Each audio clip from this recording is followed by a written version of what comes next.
Assalamualaikum warahmatullahi ta'ala wabarakatuh. Al-Fatihah. A'udzubillahi minasyaitonirrajim. Bismillahirrahmanirrahim. Alhamdulillahi rabbil alamin. Ar-Rahmanir-Rahim. Maliki yaumiddin. Iyyaka na'budu wa iyyaka nasta'in. Ihdinas siratal mustaqim. Siratal ladzina an'amta 'alaihim ghairil maghdubi 'alaihim waladdallin. Amin. Alhamdulillahirabbil alamin. Wassalatu wassalamu ala asyrafil anbiya'i wal mursalin wa ala alihi wa ashabihi ajma'in. Rabbi shrah li sadri wa yassir li amri wahlul 'uqdatam min lisani yafqahu qawli. Subhanaka la ilma lana illa ma 'allamtana innaka antal alimul hakim. Wala hawla wala quwwata illa billahil aliyyil azim. Wala hawla wala quwwata illa billahil aliyyil azim. Wala hawla wala quwwata illa billahil aliyyil azim. Amma ba'd. Yang mulia Tuan Imam, Pengerusi Surau dan seluruh ahli jawatan kuasa, para ustaz, ustazah, tuan-tuan haji, perempuan hajah, muslimin dan muslimat, hadirin sidang jemaah yang dirahmati Allah Ta'ala sekalian.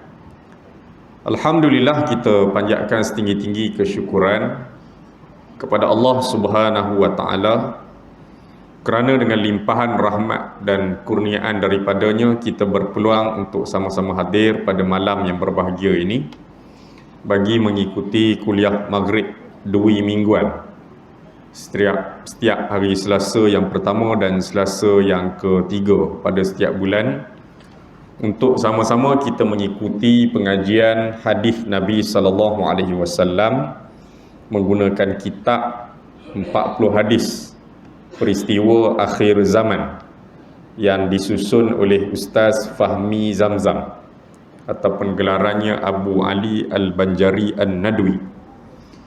Alhamdulillah tuan-tuan sekalian, maghrib tadi kita telah masuk tarikh 4 Rabiul Awal tahun 1445 Hijriah. Mudah-mudahan Allah Ta'ala menerima segala amal ibadah yang kita lakukan dan mempermudahkan kita untuk melakukan amal ibadah pada hari-hari berikutnya, insya-Allah.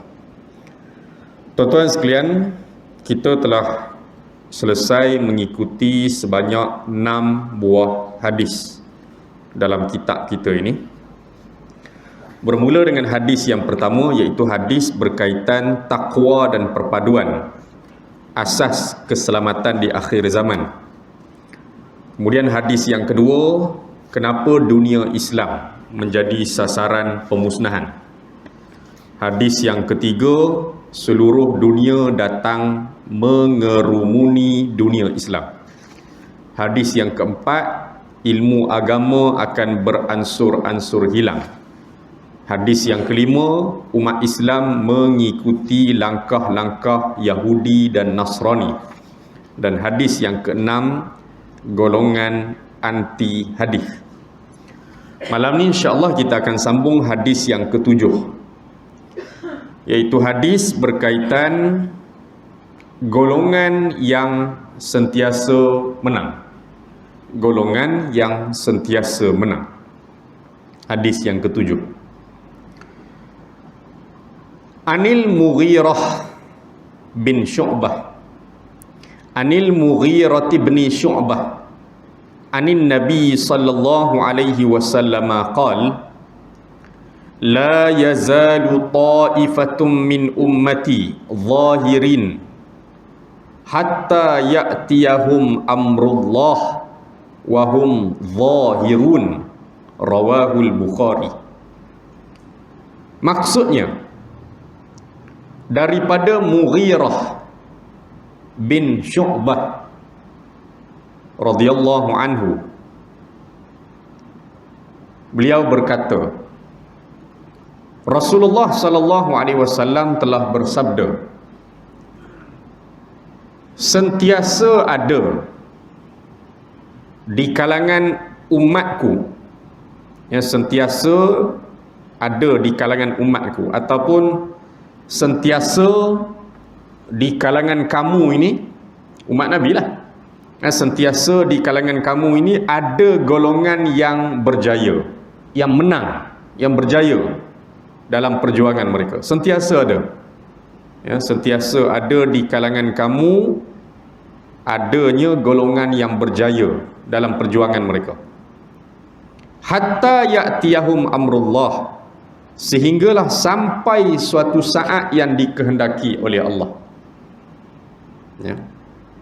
Berjaya, sampailah satu saat yang dikehendaki oleh Allah. Wahum zahirun, dan mereka sentiasa berjaya. Hadis riwayat Imam Bukhari. Tuan-tuan sidang jemaah sekalian, malam ni kita bertemu dengan hadis Nabi SAW yang diriwayatkan oleh Imam Bukhari. Sumbernya daripada siapa? Imam Bukhari meriwayatkan hadis ni sumbernya daripada sahabat Nabi, iaitu Mughirah bin Syu'bah. Dan Mughirah bin Syu'bah ni dengar Nabi SAW ucapkan, Nabi kata apa dia? Sentiasa ada di kalangan umatku ini golongan yang menang. Sentiasa ada di kalangan umatku ini golongan yang berjaya. Sampai bila? Sampai saat yang dikehendaki oleh Allah. Kalau Allah Ta'ala kata menang, menang, sampai saat yang dikehendaki oleh Allah. Wahum zahirun, dan mereka sentiasa akan berjaya. Baik. Jadi siapa yang Nabi maksudkan ni? Sentiasa di kalangan kamu ni, sentiasa ada di kalangan umatku ini satu golongan yang berjaya dalam perjuangan mereka, sehinggalah sampai satu saat yang dikehendaki oleh Allah, dan mereka sentiasa akan berjaya. Siapa yang Nabi maksudkan ini? Baik, kita tengok pada huraian dia. Kata pengarang kitab ini, keterangan daripada pengarang kitab ini, dia kata apa dia?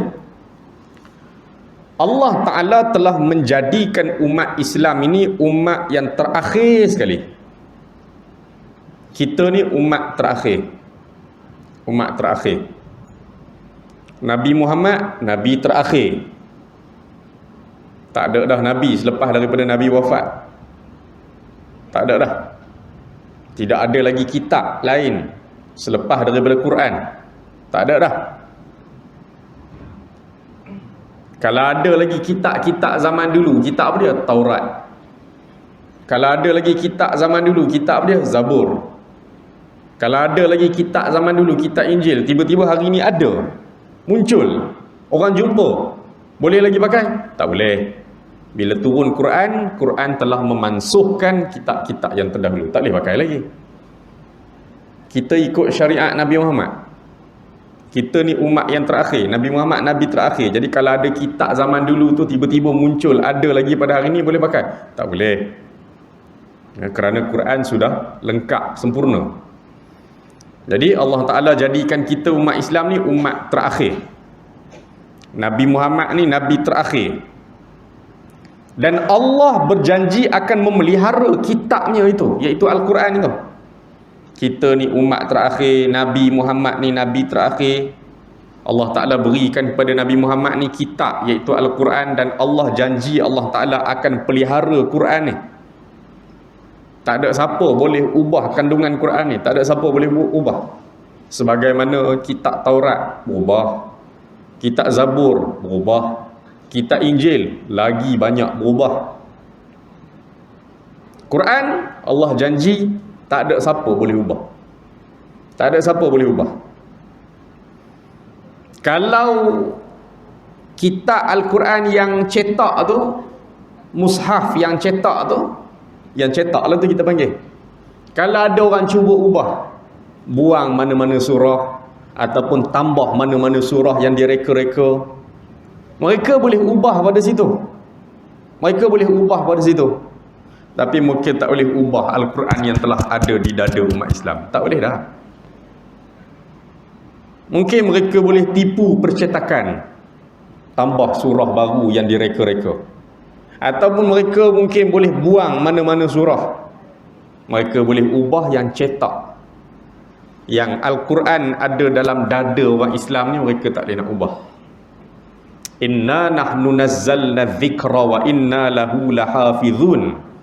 Sesungguhnya kami yang turunkan Quran dan kami yang akan memeliharanya. Hak cetak tu boleh kalau nak tipu. Nak palsukan boleh. Tapi Quran yang telah ada dalam dada orang Islam ni tak boleh nak diubah lagi. Tak boleh nak ubah. Beribu orang menghafal Quran atas muka bumi pada hari ni.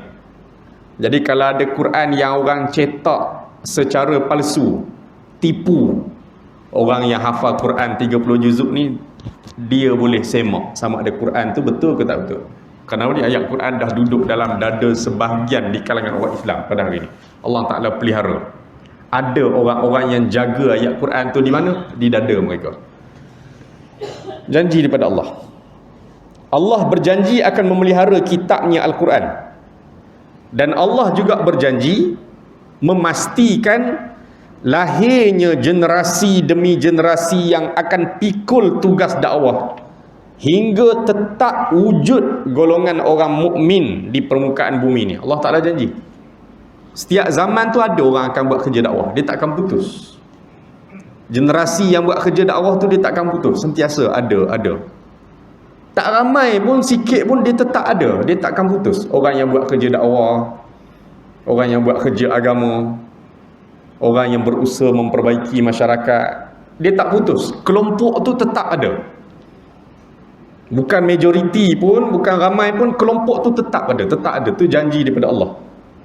Dan ini yang Nabi sebut dalam hadis, sentiasa ada. Sentiasa ada. Ya? Tak putus-putus. Kalau zaman Nabi hidup dulu, para sahabat lah. Habis selepas daripada zaman para sahabat, muncul tabi'in. Habis selepas zaman tabi'in, tabi'in. Kemudian muncul lagi ulama-ulama, generasi-generasi pendakwah-pendakwah selepas tu, tak putus-putus sampai hari ni. Sentiasa ada. Orang yang buat kerja agama ni, dia sentiasa ada.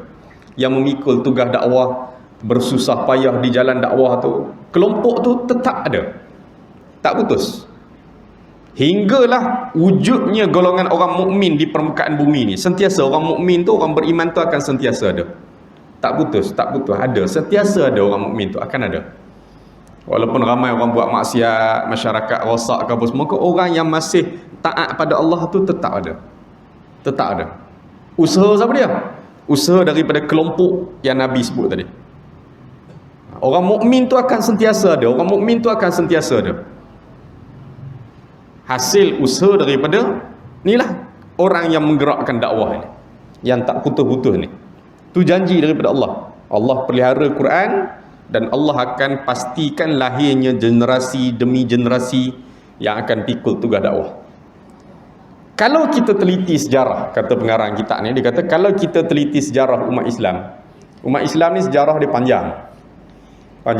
Nak tulis buku sejarah tentang orang Islam ni panjang sejarah orang Islam ni.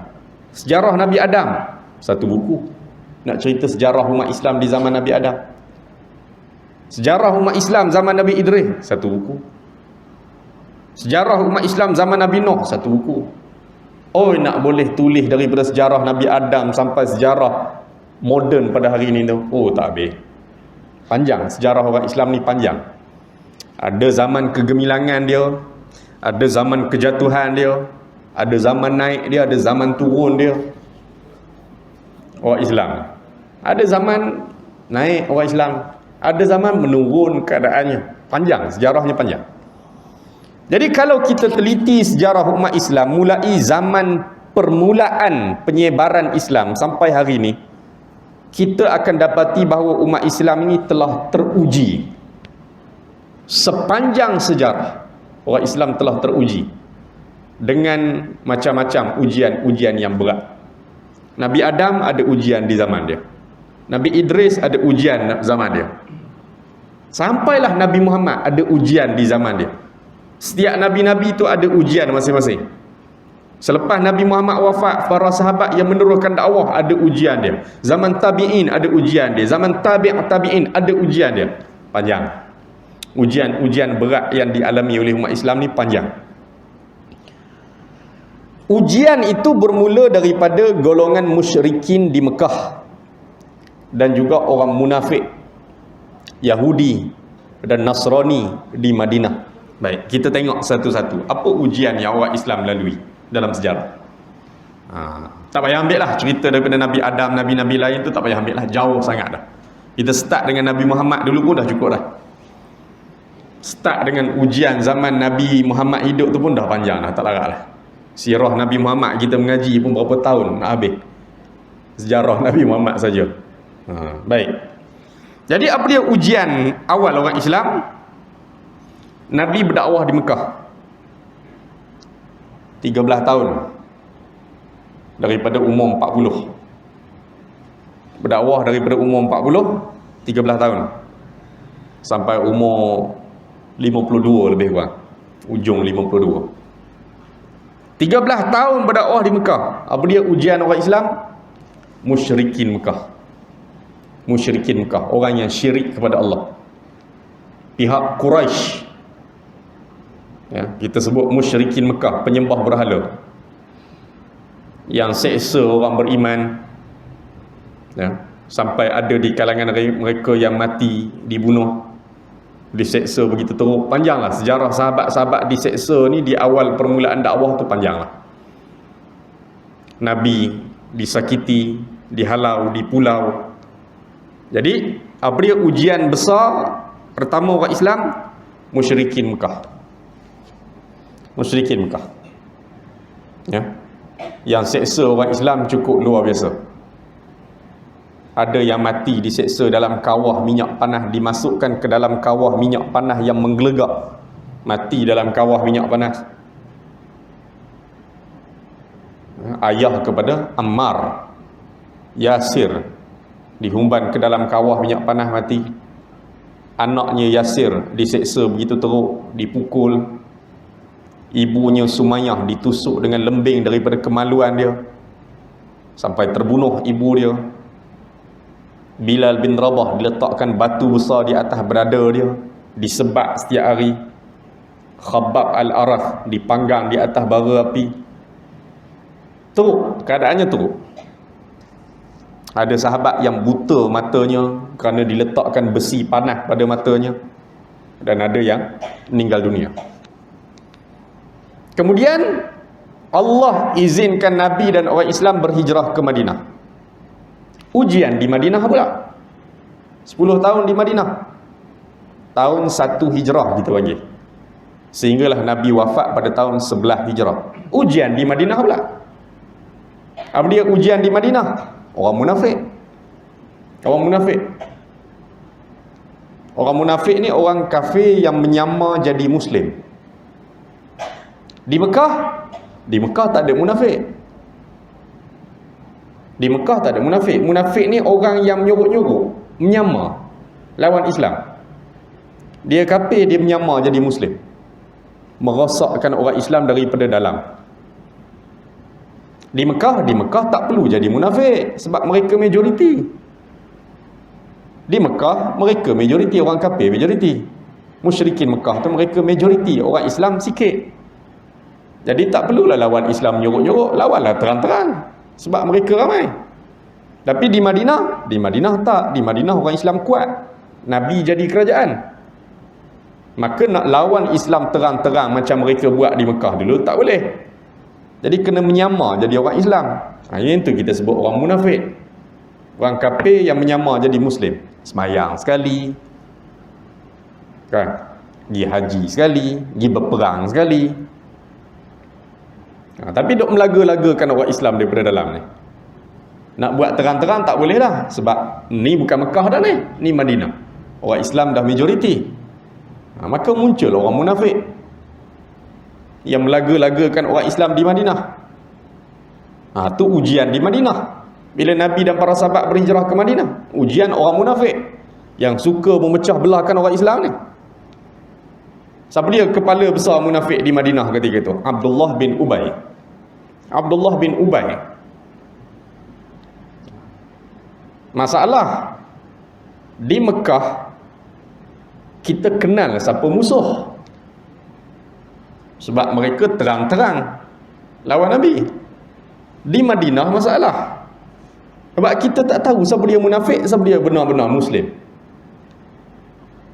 Semayang sekali, duduk sah pertama juga, rupanya mereka orang munafik. Maka nak kenal orang munafik susah. Semayang sekali, bercampur dengan para sahabat Nabi juga.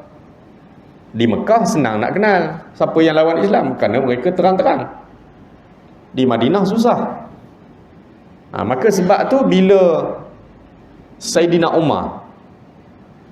Umar minta izin daripada Nabi untuk bunuh kepala besar munafik tu. Siapa dia? Abdullah bin Ubay. Kerana dia suka melaga-lagakan orang Islam ni. Dia berjumpa dengan orang Yahudi, dia cerita tentang orang Islam. Dia buruk-burukkan Nabi dan orang Islam depan Yahudi. Dia jumpa orang Islam, dia tunjuk dia sokong orang Islam. Abdullah bin Ubay. Sampai Saidina Umar minta pada Nabi supaya beri keizinan, aku nak pergi bunuh dia, pergi bunuh Abdullah bin Ubay. Nabi kata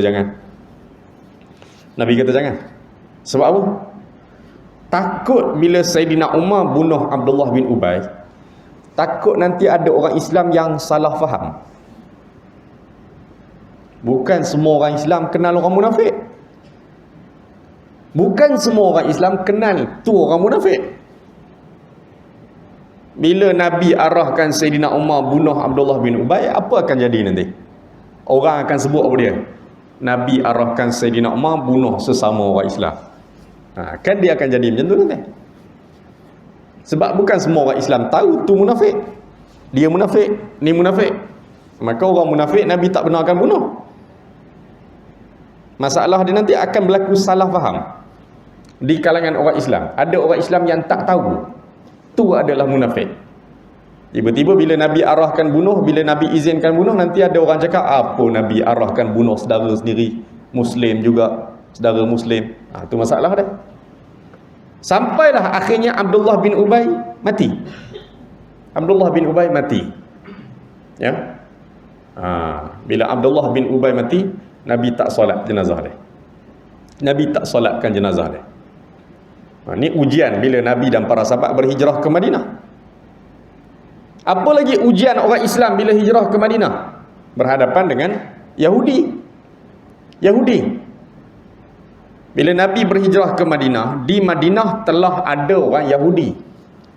Yahudi banyak puak, banyak kabilah. Yahudi daripada kabilah Bani Nadir. Ni satu kelompok mereka. Yahudi daripada kabilah Bani Quraizah. Ni satu kelompok mereka. Yahudi daripada kabilah Bani Mustalik. Ni satu kelompok mereka. Yahudi daripada kabilah Bani Qainuqa. Ni satu kelompok dia. Orang Yahudi ni dia banyak puak, banyak kabilah. Mereka dah lama duduk di Madinah. Bila Nabi berhijrah ke Madinah, Nabi jalinkan hubungan dengan orang Yahudi, jaga hubungan dengan mereka. Nabi buat perjanjian dengan orang Yahudi supaya kita sama-sama hidup di Madinah ni aman, damai. Madinah ni negara kita bersama. Kalau ada ancaman musuh daripada luar, ada serangan musuh daripada luar, kami orang Islam pertahankan Madinah, kamu pun kena pertahankan juga Madinah. Kami orang Islam keluarkan duit untuk kos peperangan.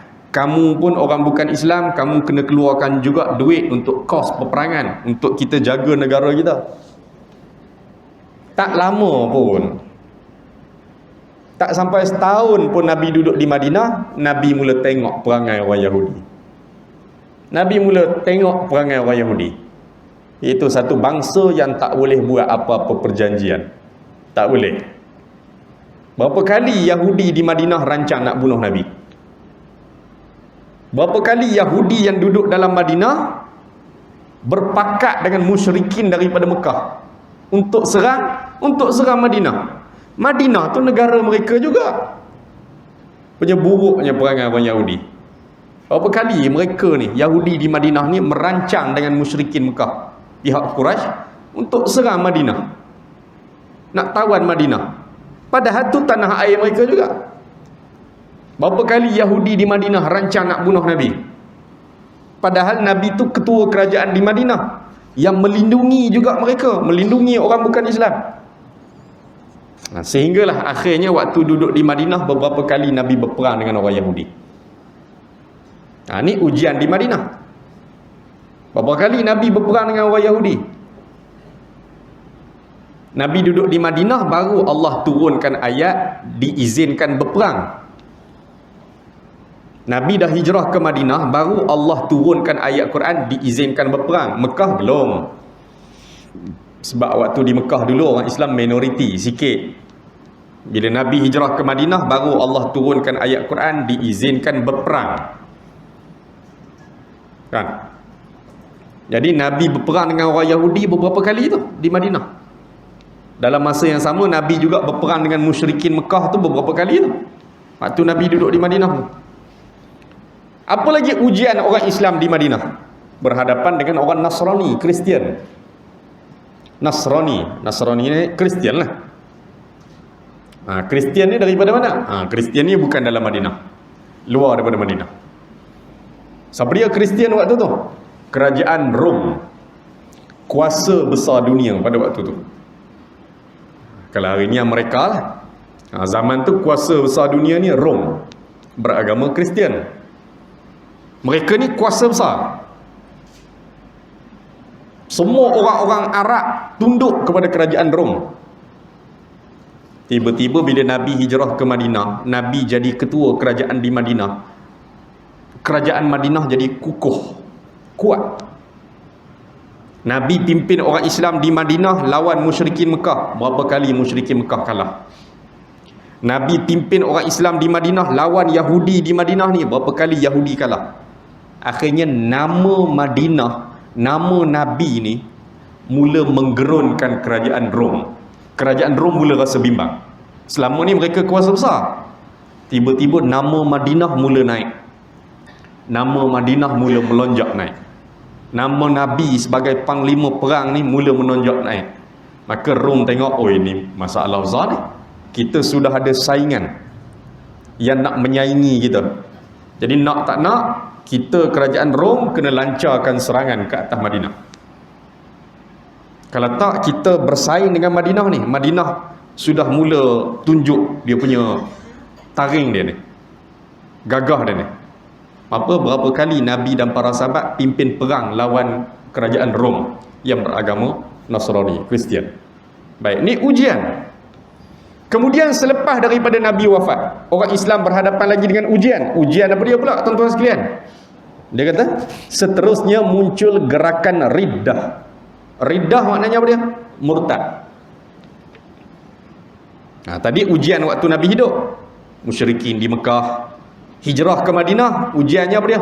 Orang munafik, Yahudi, Nasrani. Lepas Nabi wafat, orang Islam berhadapan lagi dengan ujian. Zaman bila? Zaman Abu Bakar jadi khalifah. Orang Islam berhadapan dengan gerakan riddah. Riddah maknanya apa dia? Murtad. Gerakan murtad. Abu Bakar jadi khalifah lepas Nabi wafat. Abu Bakar jadi khalifah tak lama, 2 tahun saja. 2 tahun jadi khalifah. Ujian dia berat. Ujian Abu Bakar berat. Ujian zaman Abu Bakar berat. Dia berhadapan dengan orang Islam yang murtad. Beribu orang Islam murtad. Dia berhadapan dengan Nabi palsu dan beribu-ribu pengikut Nabi palsu. Dia berhadapan dengan orang Islam beribu yang tak nak bayar zakat. Mereka beranggapan lepas Nabi wafat, zakat dah tak perlu bayar. Jadi 3 ujian zaman Abu Bakar jadi khalifah. Orang murtad, Nabi palsu, orang tak bayar zakat.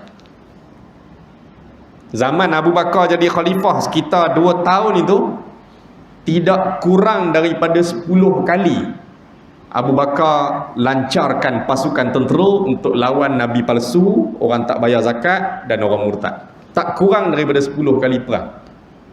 Maksudnya apa dia? Beratnya orang tak bayar zakat ni sampai Abu Bakar isytiharkan perang.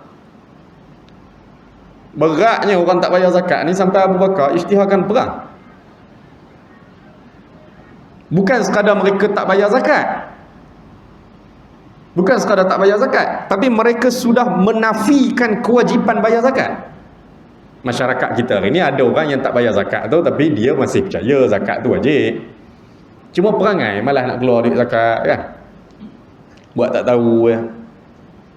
Zaman Abu Bakar jadi khalifah ni bukan sekadar orang tak nak bayar zakat, tapi mereka menafikan kewajipan membayar zakat tu. Tak nak terima bayar zakat ni kewajipan. Maka sebab tu Abu Bakar beranggapan orang tak bayar zakat waktu zaman dia tu murtad. Kerana dia mereka telah menolak salah satu daripada rukun Islam secara jelas. Maka Abu Bakar berkeyakinan mereka murtad. Maka Abu Bakar isytiharkan perang lawan orang tak bayar zakat, lawan nabi palsu, lawan orang murtad. Riddah tu maknanya murtad, gerakan riddah. Ya, nabi palsu ada beribu pengikut dia, orang murtad beribu di pelbagai daerah, di pelbagai wilayah, di pelbagai daerah berlakunya murtad, munculnya nabi palsu, beberapa orang nabi palsu, orang tak bayar zakat. Baik. Selepas daripada zaman para sahabat, ya, selepas daripada zaman Abu Bakar jadi khalifah, selepas daripada tu orang Islam diuji pula dengan ujian-ujian yang lain.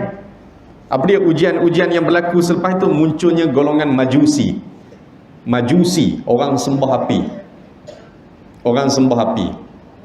Orang majusi yang berselimutkan Islam. Maksudnya apa dia? Menyelinap berlakon sebagai Muslim. Orang majusi yang berselimutkan Islam. Ya, menyamar jadi orang Islam, menyelinap masuk ke tengah-tengah orang Islam, majusi. Cuba sebarkan mereka punya fahaman, ajaran mereka. Majusi ni orang sembah api.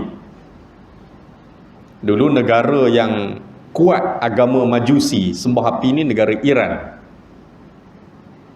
Dulu dia tak panggil Iran, negara Parsi. Jadi orang di negara Parsi zaman dulu agama majusi, sembah api. Sembah api. Jepun tu sembah matahari. Ni sembah api. Dia ada api-api besar dia yang mereka hidupkan api tu, tak padam-padam. Ya? Api itu sentiasa tak padam, sentiasa dinyalakan. Mereka sembah api. Agama majusi. Di mana? Negara Parsi. Hari ini negara Iran.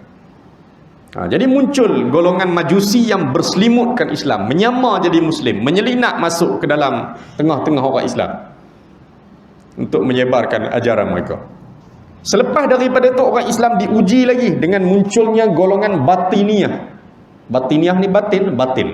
Golongan batiniyah. Golongan batiniyah. Golongan batiniyah. Batin. Ya.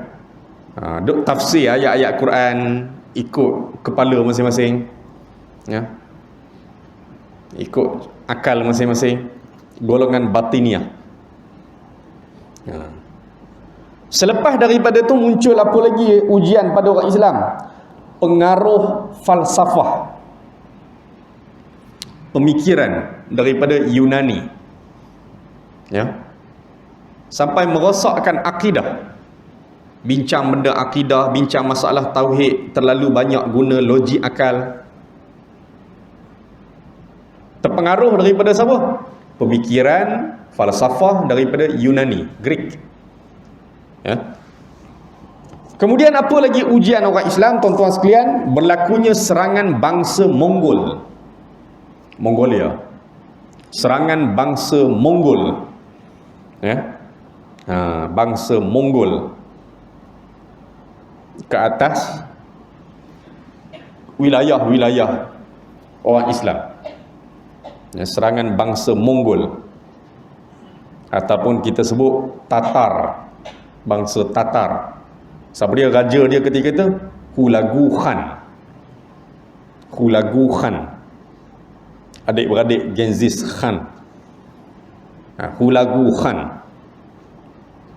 Tahun 1257 Masihi, antara tempat yang mereka lancarkan serangan bantai orang Islam begitu dahsyat di kota Baghdad, Iraq. Orang Islam di Baghdad, Iraq dapat bertahan 12 hari sahaja. Selepas tu Baghdad pun jatuh ke tangan tentera Mongol ataupun tentera Tatar. Berpuluh ribu orang Islam dibunuh dalam tempoh beberapa hari itu.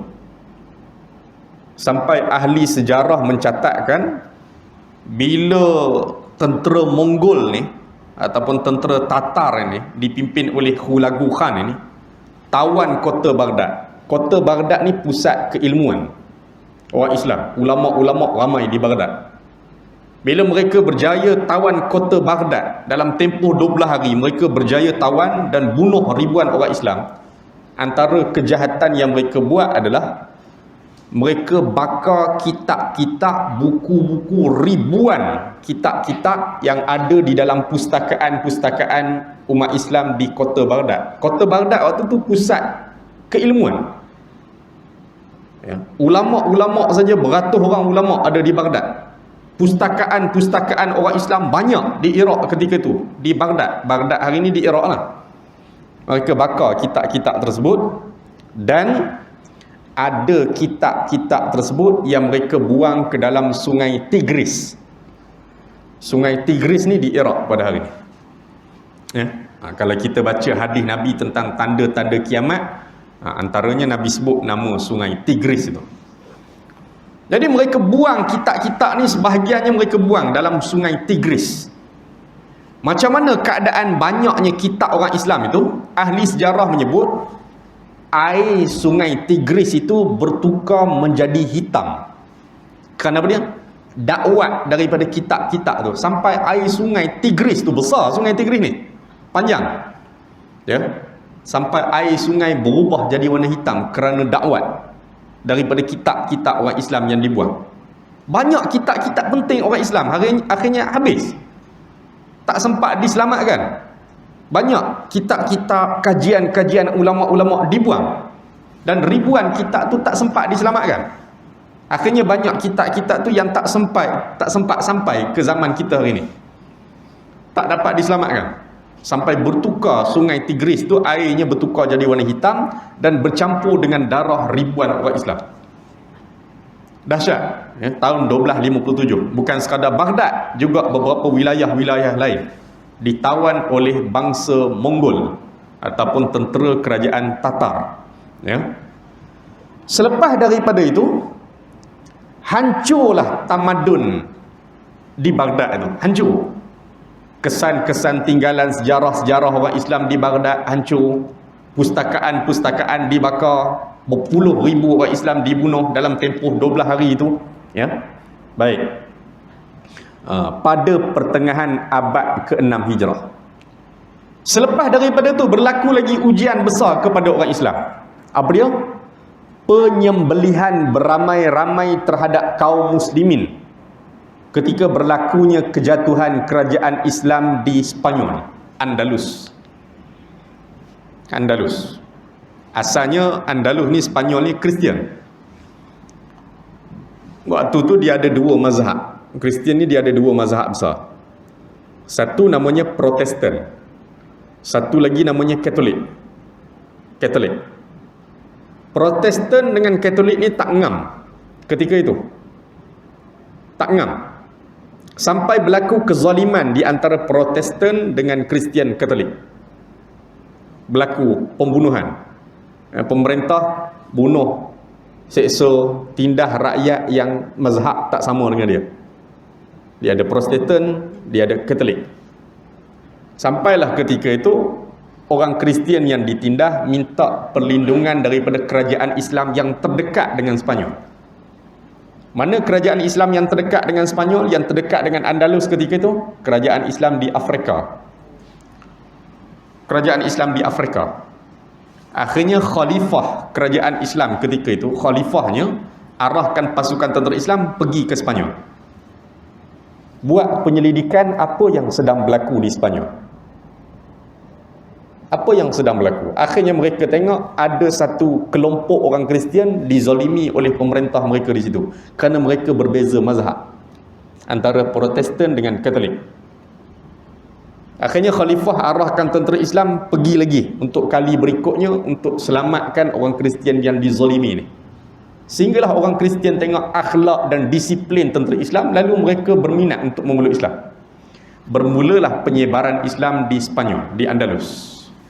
Akhirnya tertegak kerajaan Islam di Spanyol itu, di Andalus itu beratus tahun. Tak lama kemudian kerajaan Islam di Spanyol itu, di Andalus itu tumbang. Pasukan Kristian, pasukan Salib berjaya tawan semula Spanyol.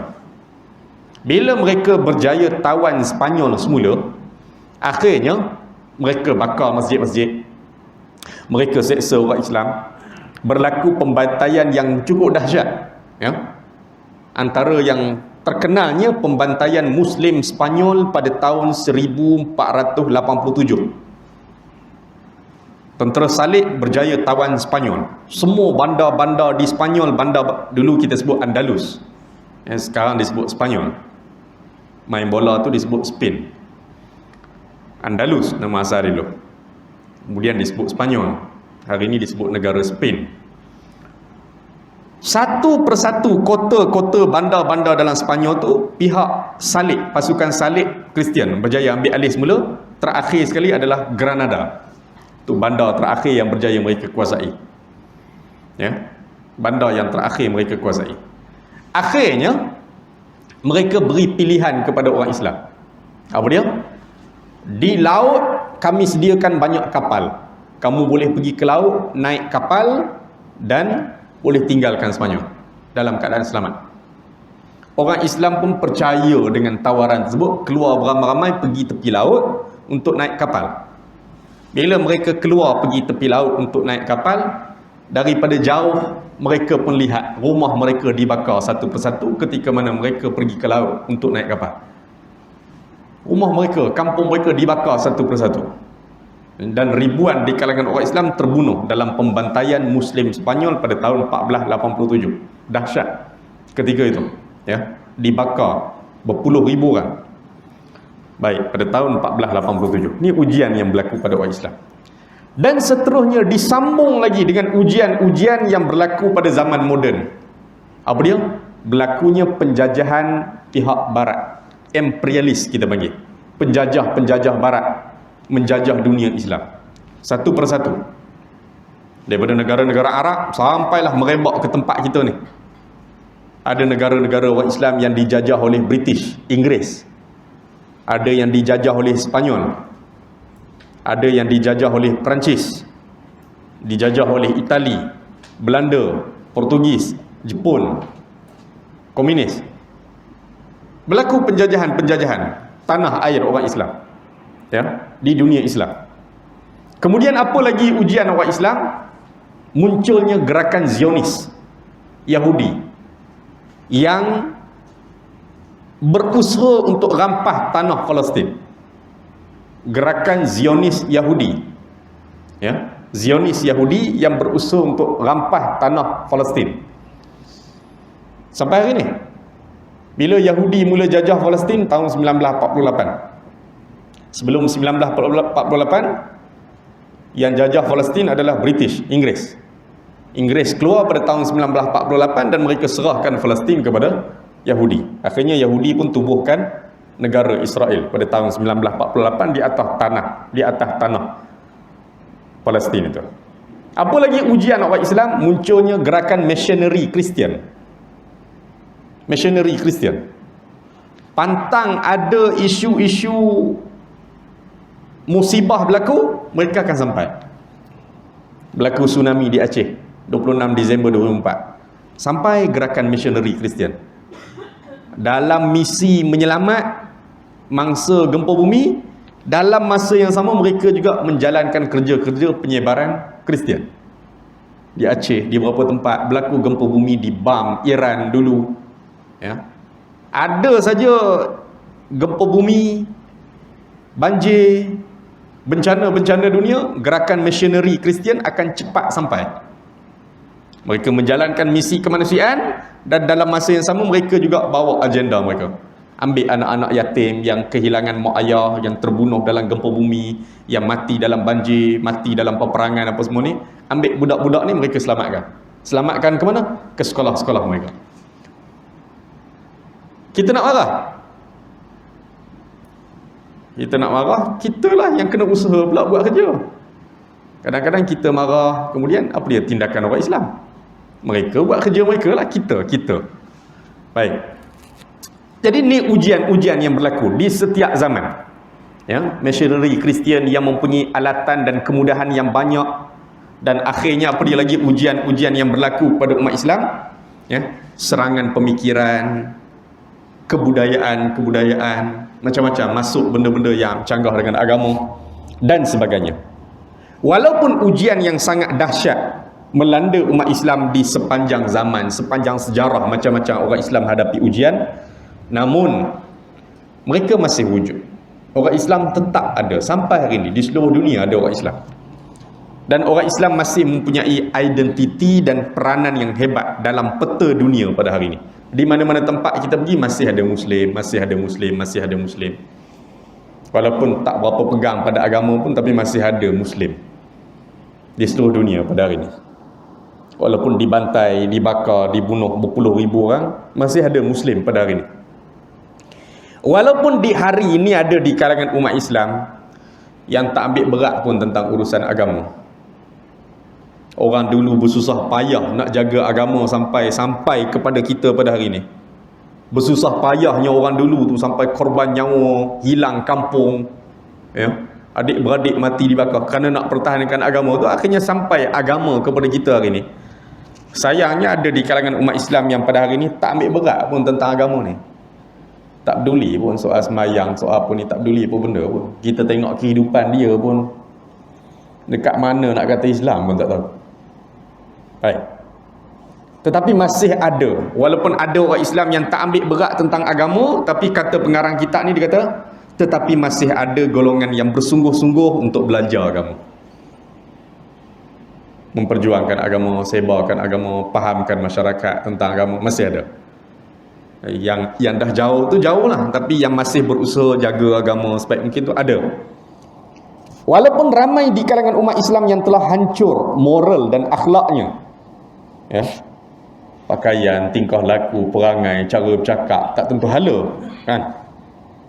Tapi masih ada lagi orang Islam yang ada akhlak, ada lagi. Orang Islam yang ada akhlak tu ada lagi. Ya. Hak mulut tak tentu hala tu macam-macam. Tapi orang Islam yang mulut elok, perangai, akhlak elok tu ada lagi. Masih ada lagi golongan yang ada akhlak tinggi dan berpekerti luhur. Walaupun syiar-syiar Islam, lambang-lambang Islam itu diinjak-injak di sebahagian tempat, di tempat-tempat lain, tapi ada lagi syiar-syiar Islam masih lagi gagah dan teguh. Walaupun di tempat-tempat lain, negara-negara lain, ada orang Islam yang nak amalkan Islam pun susah. Nak tutup aurat, nak pakai tudung pun susah. Nak pergi semayang susah. Tapi masih ada orang Islam, masih ada tempat-tempat yang syiar Islam tu masih bebas berjalan. Nak tutup aurat pun masih bebas, ya, boleh pilih nak tutup aurat dalam keadaan tak ada tekanan, tak ada kezaliman, tak ada apa pun. Tiba-tiba ada orang tak nak tutup aurat juga, walaupun dah bebas untuk jalankan agama, berbanding dengan tempat-tempat lain. Ya, banding dengan tempat-tempat lain, kadang-kadang nak pergi semayang pun susah, majikan tak benar kan pergi semayang Jumaat dan sebagainya, kan, tempat-tempat lain. Walaupun ada aktivis-aktivis Islam ditindas dan diseksa pada satu tempat, tetapi ada lagi tempat-tempat lain aktivis-aktivis Islam ini yang disanjung, dihormati. Begitulah seterusnya. Umat Islam tidak akan lenyap daripada permukaan bumi ni. Sentiasa ada orang Islam, sentiasa ada. Sampai bila? Hingga sampai pada masa yang Allah Ta'ala kehendaki. Bila? Wallahualam. Ataupun kiamat dunia ni. Maka pada masa itu Allah pun akan mematikan semua orang Islam. Sampai masanya nanti Allah Ta'ala akan matikan semua orang Islam dengan tiupan angin yang mematikan setiap jiwa orang yang beriman. Dan yang tinggal setelah daripada itu hanyalah orang-orang jahat ataupun orang kafir. Maka pada saat itulah akan berlakunya hari kiamat. Hari kiamat. Jadi ini janji daripada Allah, janji daripada Nabi. Orang Islam ni akan sentiasa ada. Sentiasa ada golongan yang capai kemenangan, yang buat benda yang Allah Ta'ala suruh, buat benda Allah Ta'ala suruh, buat benda Allah Ta'ala suruh, sampaikan. Itulah yang Nabi maksudkan, golongan yang menang tu sentiasa ada. Tak ramai pun, sikit pun dia tetap ada. Dia tak putus, dia sentiasa ada. Ya, sampailah saat yang Allah Ta'ala tentukan, kemudian berlaku hari kiamat. Tuan-tuan sidang jemaah yang dirahmati Allah Ta'ala sekalian, Ini beberapa perkara yang boleh kita ambil perhatian daripada hadis Nabi SAW, iaitu hadis yang ketujuh yang terdapat dalam kitab kita ini, iaitu hadis berkaitan dengan golongan yang sentiasa menang, dan mudah-mudahan kita termasuk di kalangan kelompok yang disebut oleh Nabi SAW, insya-Allah. Allah Ta'ala lah, tuan-tuan sidang jemaah sekalian, cukup sekadar itu dulu apa yang boleh sampaikan pada malam ni. Sila. Yang menakluk Iraq tu adalah daripada Mongol kan. Kesudahan dia, pemimpin dia tu masuk Islam. Bagus, soalan tu menarik. Menarik. Selepas tentera Mongol melakukan kezaliman di Baghdad, di Iraq dan beberapa tempat, ya, pemimpin-pemimpin mereka, tentera Mongol itu, akhirnya mereka duduk di Iraq, dan ada sebahagian di kalangan mereka akhirnya memeluk Islam, dan mereka itulah yang meneruskan kerja dakwah di bumi Iraq ketika itu. Selepas mereka jajah, mereka bunuh orang Islam, akhirnya mereka yang memeluk Islam dan meneruskan dakwah. Ini benda luar biasa lah yang berlaku dalam sejarah. Tentera Mongol. Betul je, betul. Ada kisah tu. Ada kisah bagaimana tentera Mongol akhirnya tak lama kemudian mereka memeluk Islam, menerima dakwah, ya, dan memerintah di sana. Terima kasih. Baik. Sejarah ni panjang. Sejarah panjang. Nak baca satu-satu tu sangat panjang. Waktu kita ni kadang, yalah, kita mendengar je lah. Dengar. Nak baca satu buku tu tak ada lah kadang. Tak sempat. Jadi mudah-mudahan Allah Ta'ala beri manfaat kepada kita, insyaAllah. Wallahu a'lam. Assalamualaikum warahmatullahi ta'ala wabarakatuh. Subhanakallah wa bihamdika asyhadu an la ilaha illa anta astaghfiruka wa atubu ilaik. تبنا إلى الله ورجعنا إلى الله وندمنا